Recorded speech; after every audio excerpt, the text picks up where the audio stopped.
A group of ambitious Hogwarts students, obsessed with mastering dark magic, stumbles upon a forbidden spell in the restricted section of the library.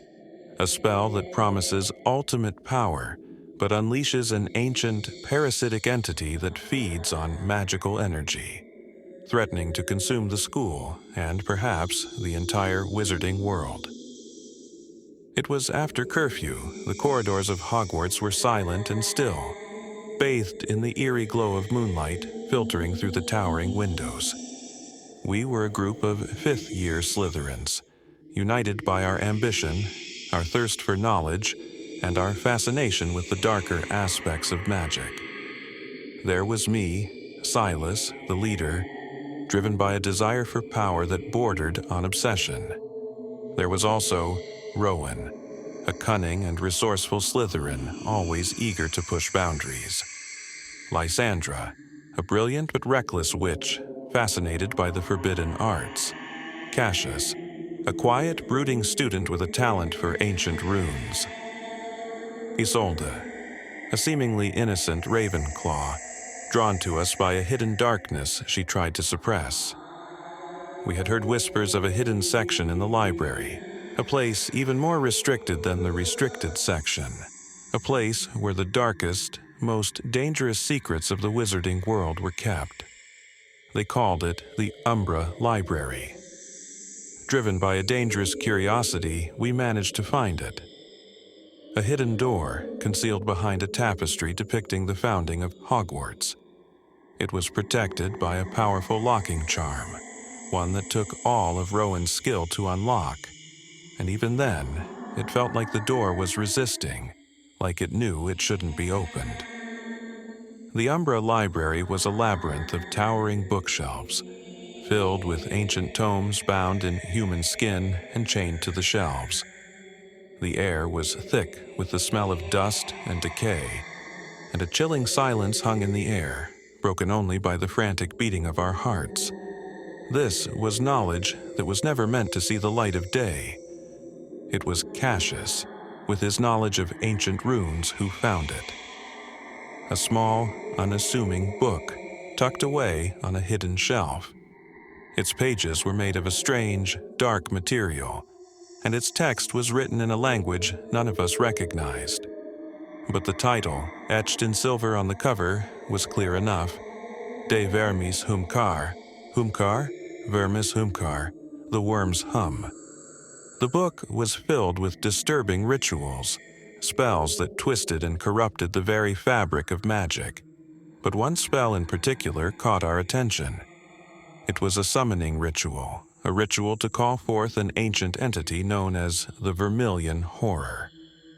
The text described the Vermilion Horror as a parasitic being, a creature that fed on magical energy, growing stronger with each soul it consumed. It was said to be able to possess its victims, twisting their bodies and minds into monstrous parodies of their former selves. It could also drain a wizard of their magic, leaving them a hollow, empty shell. Lysandra, ever reckless, was fascinated. She saw it as the ultimate source of power, a way to surpass even the greatest wizards in history. Rowan, ever practical, saw it as a weapon, something that could be used to control those who opposed them. I, however, felt a deep sense of unease. The descriptions in the book were too vivid, too detailed, too real. This was not just a spell, it was a warning. But my ambition, my desire for forbidden knowledge, outweighed my fear. Ignoring the warnings in the text, and over Isolde's and my objections, Lysandra, aided by Rowan, decided to perform the ritual. We gathered the necessary ingredients, strange and disturbing components that we found hidden within the Umbra Library and around the castle. A petrified newt's eye, shavings from a thestral's tail, and a vial of something thick and black that pulsed with an unnatural light, all detailed within the book's pages. The ritual itself was complex and dangerous, requiring precise movements, perfect timing, and a recitation of the incantation in the ancient, forgotten tongue. As Lysandra chanted the words, the air in the Umbra Library grew cold, and the shadows seemed to deepen, to writhe with a life of their own. The candles placed around the summoning circle flickered and threatened to be extinguished as the temperature in the room plummeted. A low, guttural hum filled the air, growing louder with each passing moment. Then, silence. At first, nothing happened. We waited, our hearts pounding in our chests, but the room remained silent, the air still. Had the ritual failed? Then we heard it. A faint humming sound, coming from everywhere and nowhere at once. It was a low, resonant vibration that seemed to burrow into our very bones. Over the next few days, the humming grew stronger, more pervasive. It was always there, a constant, maddening presence that made it impossible to concentrate, to sleep, to think. And then, the students started to change. It began subtly. Students would be found wandering the corridors, their eyes vacant, their faces pale and drawn. They would mutter to themselves strange, nonsensical phrases that seemed to echo the humming sound. Then the screaming would start. The affected students would suddenly erupt in fits of rage, their bodies contorting in unnatural ways, their voices distorted into inhuman shrieks. Their magic became erratic, dangerous, lashing out at anyone who came near. They would clutch at their ears and scream, begging for the noise to stop. Hogwarts, once a place of learning and wonder, became a place of terror. The corridors echoed with screams. The classrooms were filled with atonko, fear, and the very stones of the castle seemed to vibrate with a malevolent energy. We soon realized that the humming was the key. It was the sound of the vermilion horror, feeding on the magical energy of the school, growing stronger with each passing day. And the affected students, they were not just being driven mad, they were being consumed. The entity was spreading like a disease, a parasitic infection that was slowly but surely turning Hogwarts into a breeding ground for its spawn. It was feeding on their magic, on their life force, leaving behind only empty shells, vessels for its growing power. We discovered, through frantic research in the restricted section and deciphering more of the De Vermes Humkar, that the entity could only be summoned by a group, but only controlled by one. The one who spoke the final words of the incantation, the one who led the ritual, Lysandra. The realization hit us like a bludgeon to the face. Lysandra, in her reckless ambition, had not just summoned the entity, she had bound it to her will. Or so she thought. We found her in the astronomy tower, her eyes glowing with the same eerie red light we had seen in the drawings, her body surrounded by a swarm of shadowy, insect-like creatures. She was no longer the girl we knew, she was a puppet, a vessel for the vermilion horror. She was the queen, and the castle was slowly becoming her hive. The smiling ones were nothing compared to this. "It's beautiful," she whispered, her voice a distorted echo of its former self, a chorus of whispers. "Don't you see? This is the next stage of the magical evolution. We will all be one. We will all be perfect."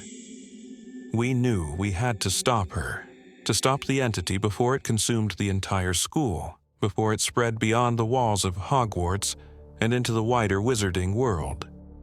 But how could we fight something that we barely understood, something that could control minds and corrupt magic itself? Using the knowledge gleaned from the Forbidden Book and the fragmented memories of Ghost, we devised a plan, a desperate gamble that was our only hope. We would use the very magic of Hogwarts against the entity, channeling the school's ancient power to create a counter-resonance, a frequency that would disrupt the vermilion horror's control and potentially banish it back to the void from which it came. The final battle took place in the Great Hall, the heart of Hogwarts. The hall, once a place of warmth and community, was now a twisted reflection of its former self, the walls covered in pulsating shadows, the air thick with the chilling hum of the entity. Students, their faces contorted into those of glitchlings, swarmed us. We fought our way through the corrupted students, our wands flashing, our voices hoarse from shouting spells. We reached the center of the hall, where Lysandra stood before the Howling Hex, a made-up spell for this story, a massive, swirling vortex of dark energy that pulsed with the same rhythmic beat as the humming. The battle was fierce, the most intense duel Hogwarts had ever seen. Spells flew, curses rebounded, and the very foundations of the castle shook. We were losing. The entity was too strong, its power amplified by the corrupted magic of the school. Then, at the last moment, I understood. The symbol, the circle with the vertical line. It wasn't just a symbol of the entity.